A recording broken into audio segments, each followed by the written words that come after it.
And good afternoon. It's your friendly neighborhood Tironan, and I'm giving you a part two on the I-220. This is a prototype aircraft that never really flew.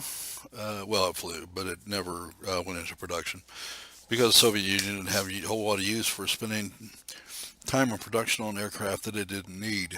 And they didn't need aircraft that fought at levels optimized to fight at levels that far above what was actually taking place. Excuse me, I had a bit of a hiccup there.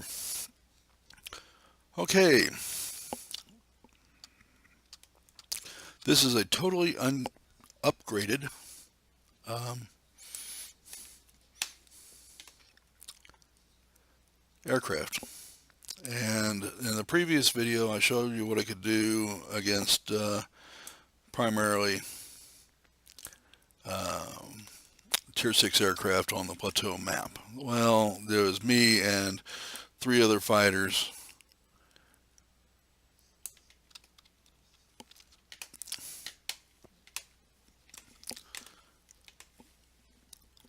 And I didn't find it to be a very good representation. This is much more likely in what you're going to run across.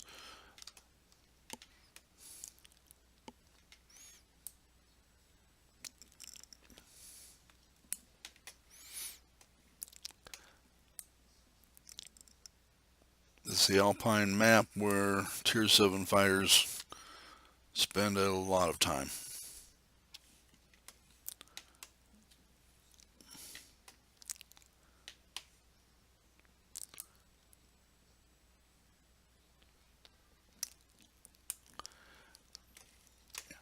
And so far, it's doing okay.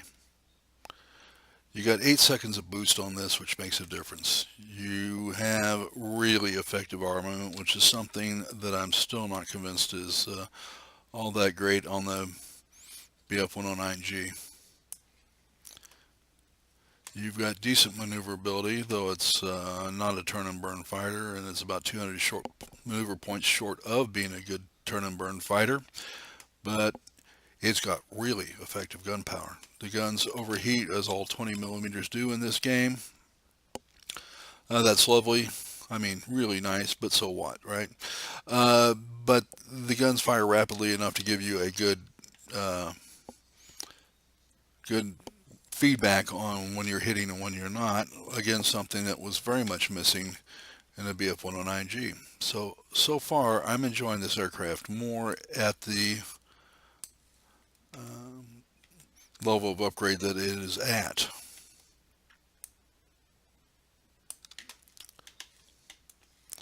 Now, the BF-109G, when you get it totally upgraded, is a very nice aircraft. But oh, are you going to suffer getting there?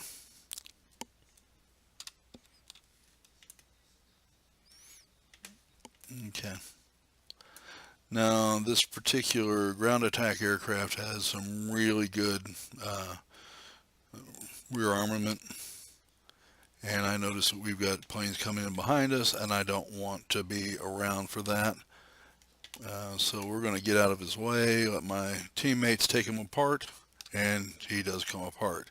And now we have more aircraft coming in.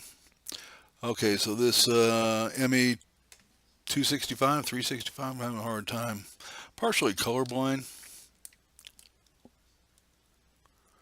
And so that red lettering really hurts. Uh, Again, the armament really pays off. Effective maneuverability.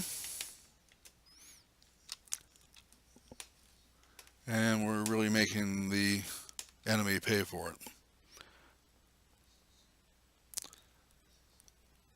The 8-second boost is a wonderful addition. I've spent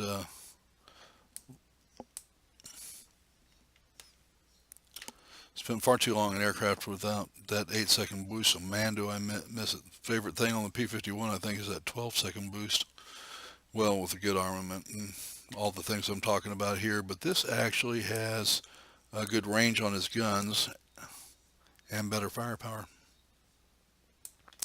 Now, as I stated before, this is a clean sheet design for all intents and purposes. It was a prototype aircraft, and so when you're a uh, gaming company and you get to kind of make up your own rules for it, who's to say you're wrong, right?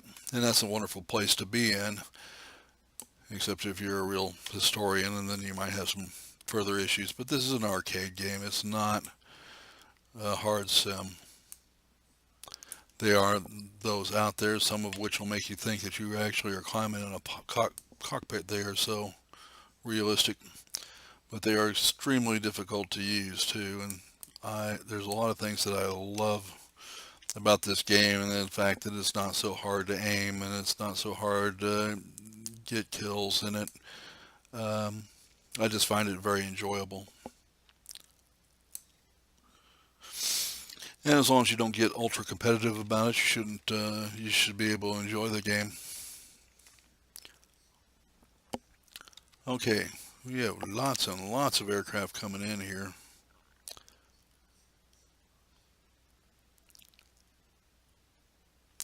This fellow is going to want to shoot up anybody gets in his way, and I don't want to be his target. I'd much rather he die instead of me.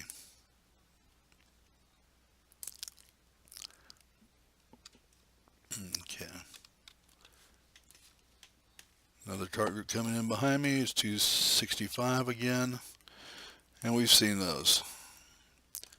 Biggest thing is they have lots of firepower in front, like all ground attack aircraft do. Don't get target fixated, don't run into the ground. I've done that a few times. His rear armament is probably the most noticeable thing about this aircraft. I mean, they will flat hurt you if you hang around there very long. And I've been killed by their tail stinger more than a few times.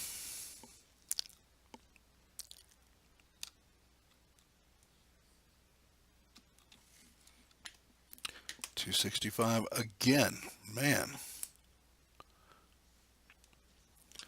All right, so very worthy aircraft. This is, I don't think the other team was very good in this case. And I don't mean that to be condescending. I just think they had some trouble getting together. And God knows I fought on lots and lots of teams, and I contributed to their loss too. So, but this is a good aircraft. You're really going to enjoy playing it. I wanted to give you a second view of this with more advanced aircraft and let you see what you were going to get. Reason I put out two of these for as 1 and 2 today.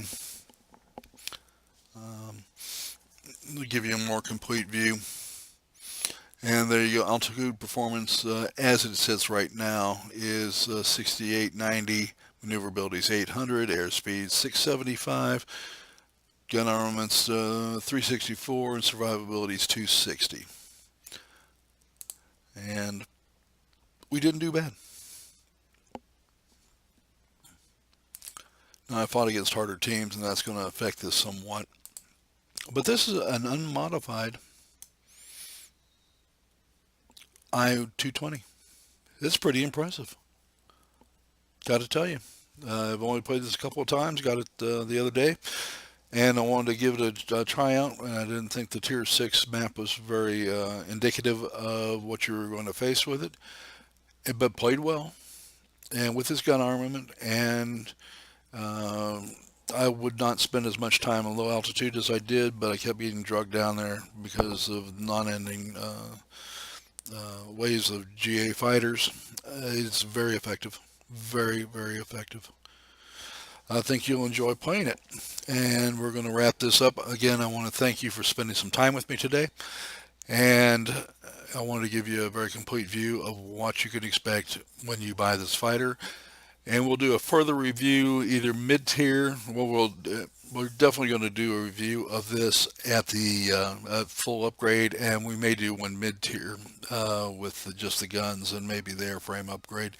Just to give you an idea of how progression in this aircraft works out. So again, I want to thank you. Have a great day. Please subscribe and like. I appreciate you so much.